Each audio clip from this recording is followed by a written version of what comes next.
welcome back to Serendipity Podcast. Masih bersama aku Cindy, dan hari ini kita bakal ngobrol-ngobrol lagi nih seputar kesehatan mental. Nah, di episode sebelumnya kita kan udah bahas dasar-dasar dari kesehatan mental. Seperti apa itu kesehatan mental, kenapa mental health itu penting banget buat dijaga. Nah, hari ini kita bakal membahas ke topik yang lebih dalam. Ke topik yang sering banget kita alami, tapi jarang kita sadari, yaitu media sosial dan mental health. Guys, coba deh scroll HP kalian sekarang. Berapa jam kalian screen time hari ini? Udah berapa lama kalian habiskan waktu di media sosial?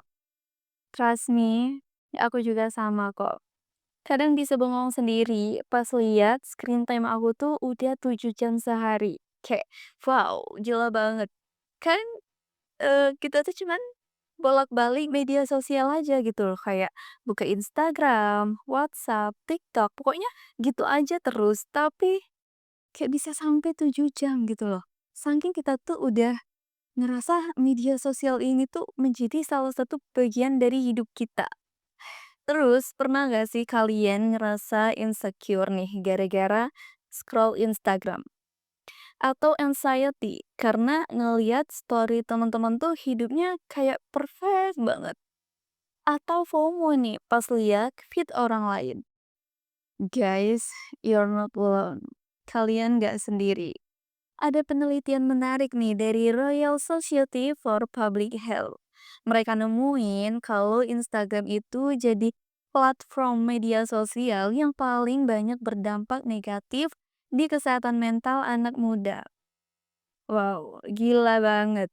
Padahal kita tuh hampir setiap hari buka Instagram. Tapi guys, bukan berarti media sosial itu pure jahat ya. Media sosial itu ibarat pisau yang bisa jadi alat berguna nih, tapi bisa aja nyakitin kalau kita nggak pinter-pinter makainya. Aku mau sharing pengalaman pribadi aku yang mungkin kalian pernah rasakan. Kalian pernah nggak sih cemas gara-gara WhatsApp? Iya, WhatsApp. Aku personally pernah guys. Apalagi pas lagi ngerjain tugas atau lagi pengen me time nih. Tapi tiba-tiba ada chat masuk ke grup kelas atau grup mata kuliah nih yang ngatain tentang deadline mendadak atau info penting gitu loh. Apalagi yang bikin stres nih saat udah lihat tulisan mengetik kayak misal ya si A sedang mengetik tapi dia itu ngetiknya lama banget, kita kan jadi dakdikduk gitu loh ya, jadi kepikiran, kira-kira dia nih ngetik apa sih kok bisa selama ini? Nah, dari pengalaman itu guys, aku belajar cara yang cukup efektif. Pertama, aku mulai pakai fitur mute notification di grup-grup yang menurut aku nggak terlalu urgent. Terus yang kedua, aku apa ya, langsung belajar untuk nggak panik nih saat nerima info ataupun chat masuk. Instead aku ya ambil nafas dulu, terus baca pelan-pelan, dan ingetin ke diri sendiri kalau nggak semua itu tuh harus dibales dengan segera. Dan yang paling penting, aku belajar untuk set boundaries kalau lagi fokus ngerjain sesuatu atau lagi butuh me time. Ya nggak apa-apa nggak sih kalau eh, kita itu nggak langsung bales chat dari orang lain atau dari grup. Karena, menurut aku mental health itu penting banget, guys. Your mental peace is more important than instant replace. Dan mari kita bahas tentang toxic positify di media sosial. Kalian tahu nggak sih apa itu? Wait, sebelum aku ngebahas lebih jauh, aku mau cerita sedikit nih. Jadi kan waktu itu aku lagi, having a really bad day, lagi ngerasain hari yang buruk. Tahu kan rasanya kalau lagi banyak tugas, deadline numpuk, terus ditambah lagi drama sama temen. Pas lagi scroll Instagram, nemu quotes nih yang bilang, "Just smile and be grateful," atau "Choose happiness." Sebenarnya quotes kayak gitu tuh kok intentionnya bagus ya, tapi kadang justru ngerasa kita makin down. Iya, karena kalau bahagia segampang just choose to be happy, mah udah dari kemarin-kemarin kali ya kita happy terus. Realitinya hidup tuh nggak sesimpel itu guys. Nah ini nih yang dimaksud dengan toxic positify. Toxic positify itu kayak pemaksaan nih untuk selalu terlihat positif dalam segala situasi. Iya, dia tuh pengen terlihat positif gitu terus loh guys, walaupun dia tuh lagi ngerasa harinya itu nggak baik-baik aja.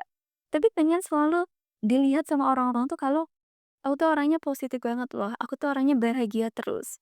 Apalagi yang suka bilang, "Good vibes only, just be just be positive vibe, everything happens for a reason." Di segala situasi. Padahal guys, sometimes just suck and that's okay. Gak apa-apa kok kalau kalian lagi ngerasa nggak baik-baik aja. Nah, coba ya kalian sekarang scroll feed kalian. Berapa banyak influencer yang kontennya itu tentang beautiful journey. Tapi malah bikin ngerasa kalian guilty nih karena belum bisa se-beautiful itu. Atau yang selalu posting tentang morning routine yang super produktif.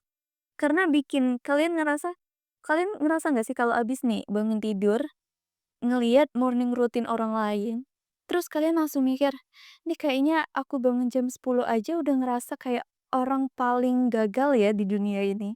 Pernah nggak? Nah sebenarnya guys, ngerasa kesel, ngerasa sedih, overwhelmed, itu normal banget dan justru sehat. Iya, sehat. Karena itu artinya kita mengakui dan menerima emosi kita apa adanya. Bayangin aja kalau kita lagi patah hati nih, terus dipaksa untuk be positif. Masih ada kok yang lebih baik. Ya gimana nggak tambah nyesek coba? Sometimes kita itu butuh space guys, butuh space, butuh ruang untuk just feel what we feel, untuk ngerasain apa yang kita rasa gitu. Kalau lagi sedih, ya udah sedih aja nggak apa-apa kok. Atau kalau lagi kesel, kesel aja, gak ada yang ngelarang.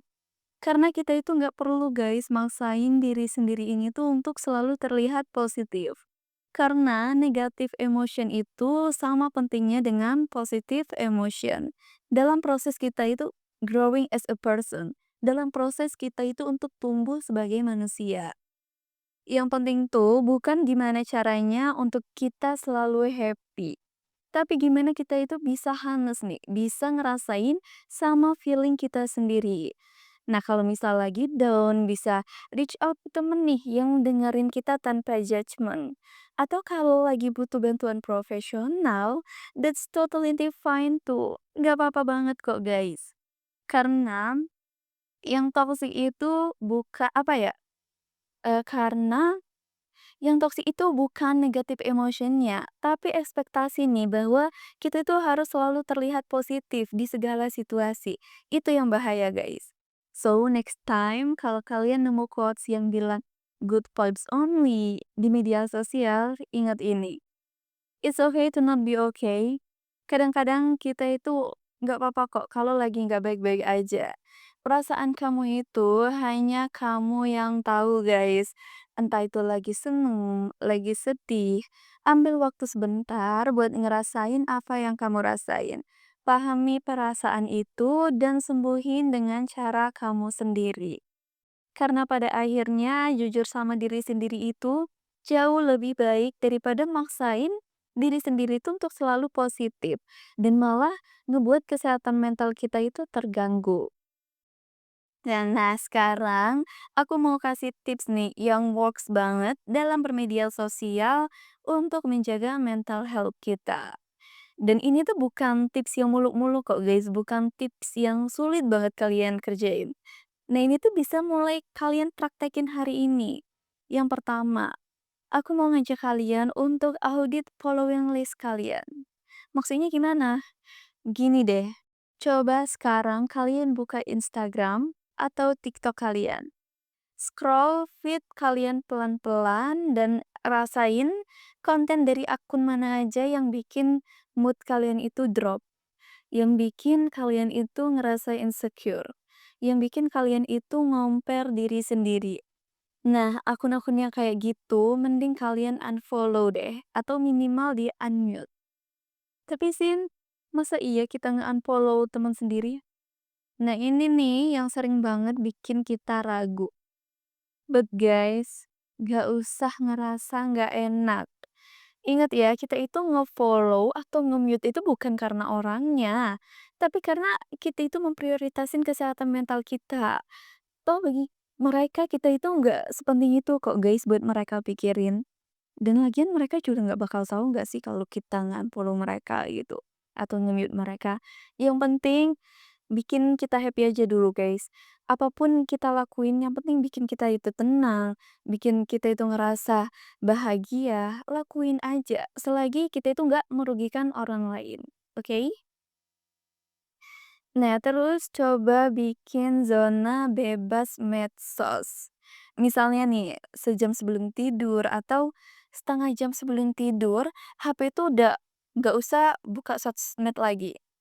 Kalau misal ya kalau kayak kita pemula ini ya kita bisa 20 menit dulu lah dari lakuin yang paling kecil dulu kayak 20 menit sebelum tidur kalian bisa nggak usah buka medsos. Atau pas lagi makan, ya kalian makan aja dulu, nggak usah fokus sama HP kalian gitu. Atau pas weekend nih, kita coba luangin waktu buat bikin aktivitas yang nggak perlu medsos.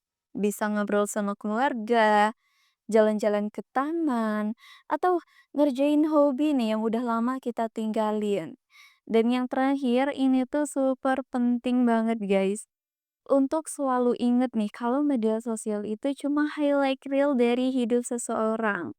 Orang-orang tuh cuma posting 1% dari hidup mereka gitu loh. Dan biasanya yang diposting itu pasti yang bagus-bagus doang. Kita kan nggak tahu tuh.